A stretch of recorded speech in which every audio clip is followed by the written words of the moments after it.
and Attorney Serafin Candido Gozon Jr. From the Office of the Solicitor General, we have Attorney Ana Esperanza Solomon, Assistant Solicitor General. From the Department of Interior and Local Government, we have Attorney Juan Victor R. Llamas, Undersecretary for External Legal and Legislative Affairs. From the Department of Information and Communications Technology, we have Mr. Lawrence N. Garcia. From the Bureau of Immigration, we have the Chief of Intelligence Division, Mr. Fortunato Manahan Jr. From the National Bureau of Investigation, we have Attorney Jerome R. Bomediano, Chief of Organized and Transnational Crime Division. From the Philippine Amusement and Gaming Corporation, we have Ms. Mary Ann Vitug and Ms. Sweet Ramos. We also have with them to lead their contingent the Senior Vice President Raul Villanueva, Retired General. Good morning, sir. From the Bureau of Internal Revenue, we have Attorney Scranton L. Orculio and Attorney Ralbert John Neil Tibayan from the Legal Division. From the Civil Aviation Authority of the Philippines, we have Attorney Roberto Martin Buenaventura, Assistant Director General 2, Enforcement and Legal Services, Enforcement and Legal Services. And with him is Department Manager Ms. Jessica Adeline Hamero, Air Traffic Service. From the Maritime Industry Authority or Marina, we have Attorney Margaret Espino, Attorney 2 of that department. From the Philippine Statistics Authority, we have Engineer Marisa B. Grande, and with her is Attorney Elizar Ambatali and Ms. Emily Macario. From the Philippine National Police, we have Police Brigadier General Nicolas Salvador, Director for Operations. We have Police Colonel Filoteo Gonzalo, Police Major Ron Carlo Quixote, Police Captain Mary Grace Esguerra, and Police Brigadier General Raul M. Takaka. From the Philippine Coast Guard, we have Vice Admiral Rolando Lizor Ponzalan Jr. Morning, sir. From the Philippine Navy, we have Rear Admiral Francisco Tagamolila Jr. With him is Captain Aldrin Montalvo and Ensign Nicole Ryan Patalinghug. We also have your honors, Attorney Elmer Galicia. And we also have Mr. Raymond Ronquillo, the owner and president of Emon Polo Resort. Likewise, Your Honor, we have the counsel of Ms. Sheila Go, Attorney Stephen L. David. That is all for now, Your Honor. Thank you. Good morning. Salamat, Comsec. And shortly after the first few questions, papapasukin na rin natin si Ms. Sheila. Statement from the good Sen. Sherwin. Comsec, bago pala ninyo i-administer yung oath, I recall nung Lunes dapat na hearing natin na antala lang ng bagyong Enteng, we also had invited at confirmed nung umagang yon si Cassandra Leong. Can we just inquire for the record nasaan si Cassandra Leong ngayong umaga? Madam Chair, we have received the excuse letter from the House of Representatives stating that Ms. Cassandra Ong is in the hospital. If I may, Your Honor, dated September 4, 2024, from Committee Secretary Arturo Felix Catarata. Please be informed that while the Joint Committee had approved your request, Ms. Ong is currently unwell and cannot attend the aforesaid public hearing. During our own public hearing, referring to the House public hearing, Ms. Ong's blood sugar and blood pressure went so low that the Joint Committee decided to suspend the hearing and excuse her from testifying upon the advice of the attending medical doctors of the House of Representatives. According to our doctors, Ms. Ong may need to be confined in a hospital and may require 2 to 3 days to stabilize her health condition. That is all, Your Honor. Salamat, Comsec. Salamat din sa Quadcom for the letter.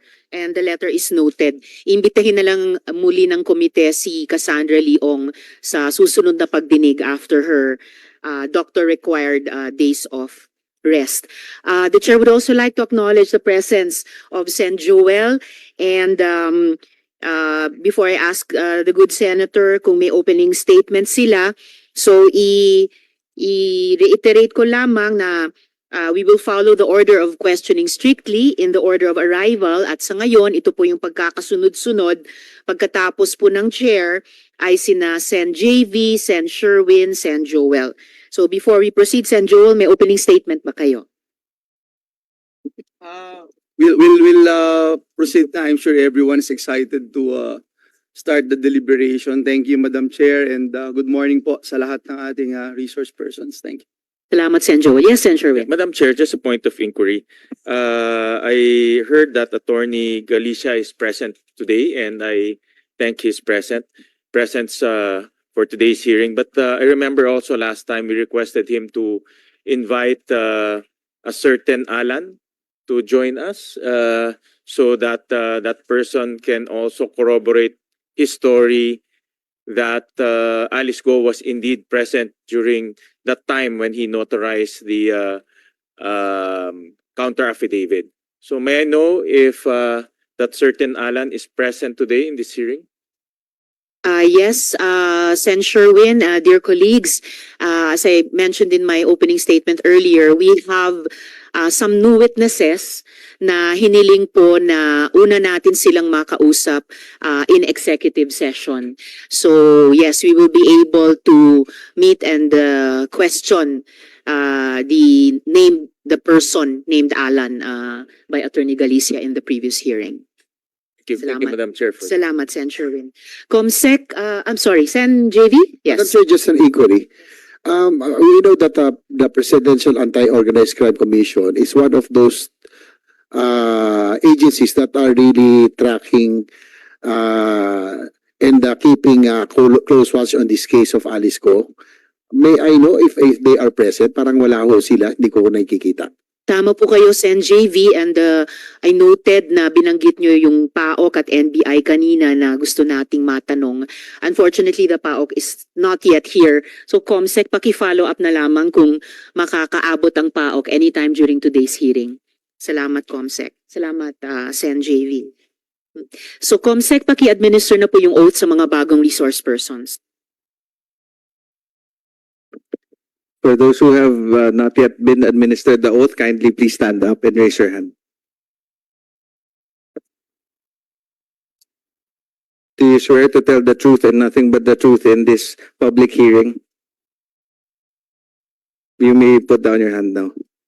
Your Honor, the oath has been administered. Thank you. Salamat, Comsec. So for my first question, matanong na kaagad yung kinatawan ng NBI na kasama natin dito, Attorney Bomediano.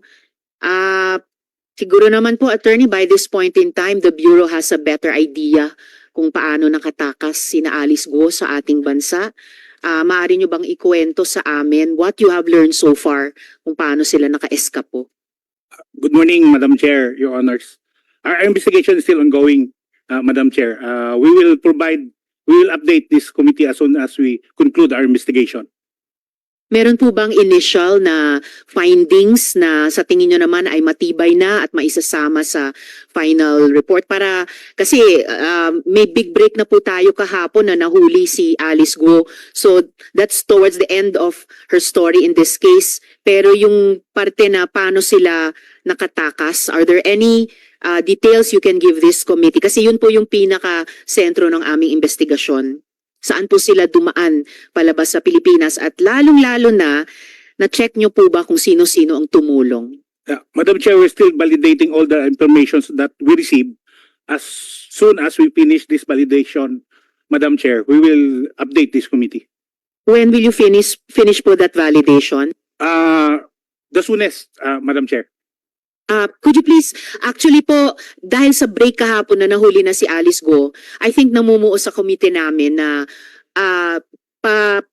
pasok na kami, papunta na kami sa pagsara ng aming investigasyon. And so by that time, dahil in aid of legislation yung mga investigasyon namin, again, we will be expecting law enforcement to step up. So siguro naman, kayo mismo, meron kayong timetable, kailan yung mako-conclude yung investigation ninyo. Can you please give us an indicative timetable para naman ma-inform din yung aming committee report? Madam Chair, the director has already formed several units in the NBI, Madam Chair, to validate all the information. So, today I will ask our director if there's already an update of all the units, Madam Chair, and then we will inform this committee, Madam Chair. So si Director Santiago nagbuo ng several units. Ano-anong mga units yon? The intelligence service of the NBI and the investigation service and the regional operations, Madam Chair. Nandito ba yung head ng Intelligence Service Unit? Madam Chair, I think all of them are in the budget hearing at the House. Pati yung head ng Investigation Unit nasa budget hearing sa House? Yes, Madam Chair. How about yung heads ng Regional Unit? They're in the budget hearing, Madam Chair. Paki-share na lang po kay Director Santiago na hindi lang yung House ang nagre-review ng budget, pati po ang Senate, and we go evidence-based po ang aming legislation, pati budget making namin. So ito po yung sigurong isang urgent issue ngayon na hinaharap hindi lamang ng Senado at ng House pero ng NBI mismo at ng buong department. And pwede kayang, dahil yung budget hearing naman doon ay ngayong araw lamang or kung di man ngayong umaga lamang, within the day, pwede nyo bang bigyan kami ng ano yung napagkasunduan nyo ng clear findings kung paano naka-eskapo sina Alice Guo, saan silang banda ng Pilipinas nag-exit at sino-sino yung mga tumulong sa kanya. Can you let the committee know before 5 p.m. today? Yes, Madam Chair. We will inform this committee. All right, please, so that I can inform the members of the committee. So we will be following the strict order of questioning, but I'll allow one follow-up question if it's related to this topic. Just to Senator Rel. clarify, Madam Chair, this is not actually a question, it's more of clarification and follow-up. Because as members of the Senate, Madam Chair, it's not nice to get an answer na as soon as possible or soon or later. Parang pag tinanong kaya natin yung PAOK TIP, nasaan na kayo? Anong oras kayo darating? On the way. O sabihin, nasa EDSA. Lawak nung EDSA eh.